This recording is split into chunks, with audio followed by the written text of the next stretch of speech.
Vous savez, parfois je me demande si quelqu'un d'autre que moi se soucie vraiment de mon enfant.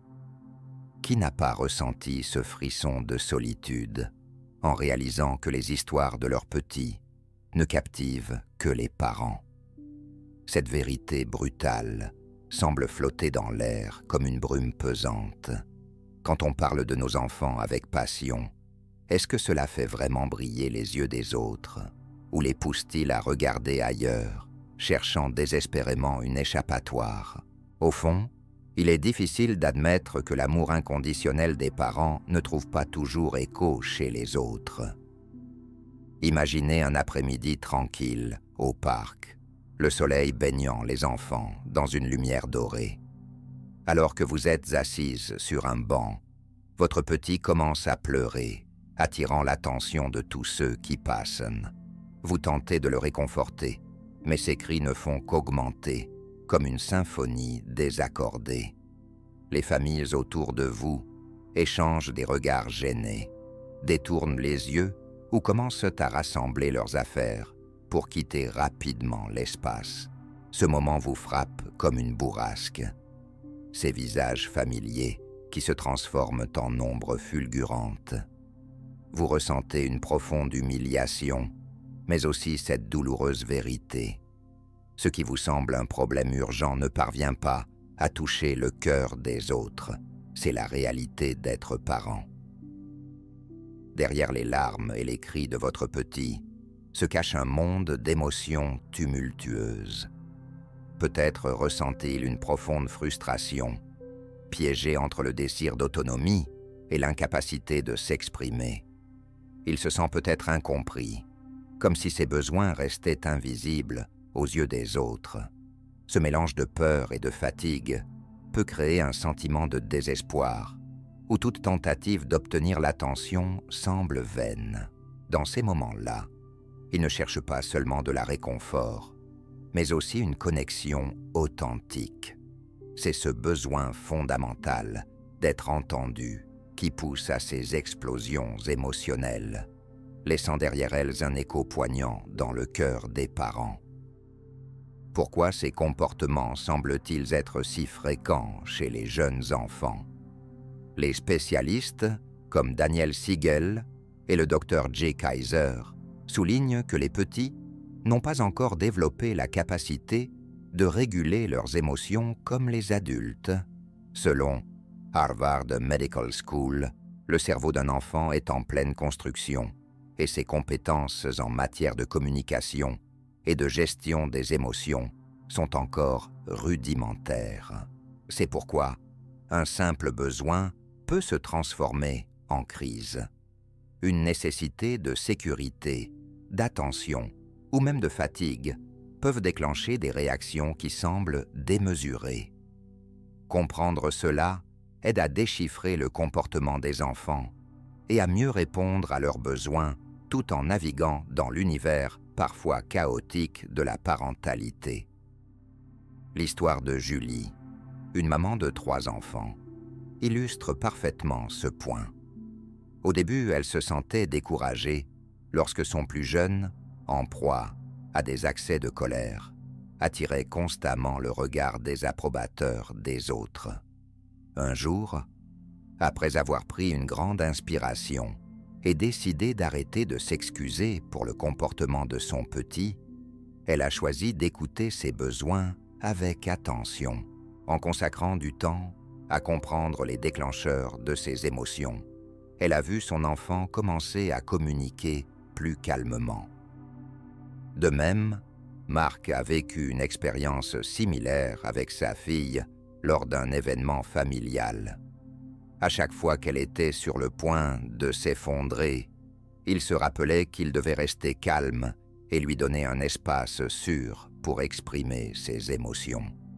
Avec cette approche patient et empathique, leur lien s'est renforcé et bientôt les crises se sont réduites au fur et à mesure que sa petite commençait à mieux gérer ses sentiments. Ces histoires nous rappellent que la compréhension et l'empathie ouvrent la voie au changement positif. Il est essentiel de reconnaître nos erreurs lorsque nous guidons nos enfants à travers leurs émotions. Premières erreurs fréquentes. Minimiser les sentiments de votre enfant.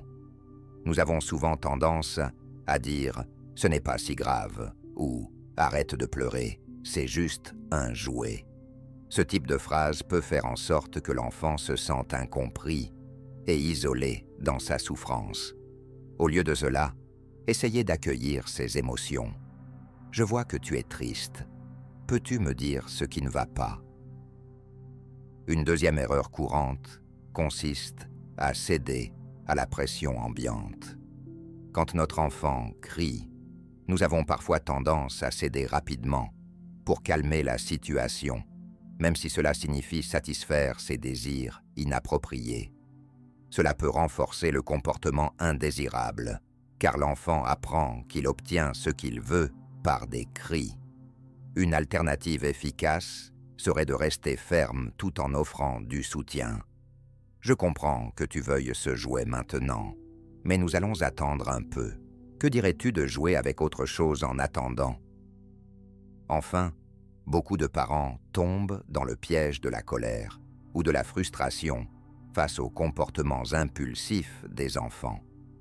La réaction immédiate peut souvent être une montée d'irritation, entraînant une escalade qui ne résout rien.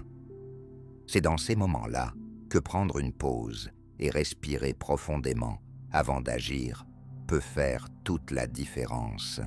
Reformulez votre réponse avec calme.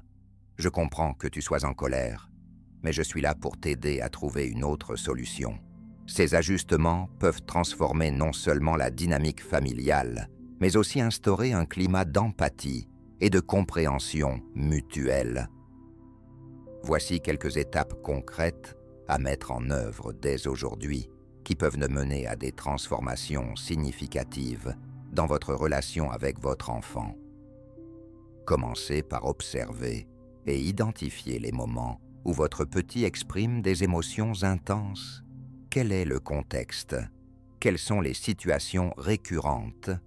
Ces observations vous permettront de mieux comprendre ces déclencheurs. Ensuite, créez un espace de communication ouvert. Prenez chaque jour quelques minutes pour discuter avec votre enfant de ses sentiments, même lorsque tout va bien. Encouragez-le à exprimer ses émotions et validez ce qu'il ressent, ce qui renforcera sa confiance en lui et son sentiment d'être compris. Mettez en place des rituels de calme. Cela peut être une routine avant le coucher, où vous pratiquez la respiration profonde ensemble. Introduire des techniques simples comme l'imaginaire d'un lieu apaisant pendant quelques minutes peut également aider. Établissez des règles claires mais flexibles sur le comportement à adopter en public. Assurez-vous que votre enfant sait quel comportement est acceptable et ce qui ne l'est pas, tout en lui laissant la liberté d'exprimer ses émotions d'une manière appropriée. Intégrez du temps de qualité, ensemble, loin des distractions. Que ce soit une petite promenade ou un moment de jeu, ces instants renforcent le lien et créent un environnement propice à l'apprentissage émotionnel. Enfin, n'hésitez pas à demander de l'aide si vous vous sentez dépassé. Parfois, faire appel à un professionnel peut offrir des outils précieux pour gérer les défis émotionnels que vous rencontrez en tant que parent. Se sentir soutenu est essentiel dans cette aventure qu'est la parentalité. Quelle stratégie puis-je utiliser si mon enfant crie en public? Face à une telle situation, gardez à l'esprit que la première étape est de rester calme. Parlez doucement à votre enfant pour le rassurer et proposez-lui une alternative pour exprimer son mécontentement.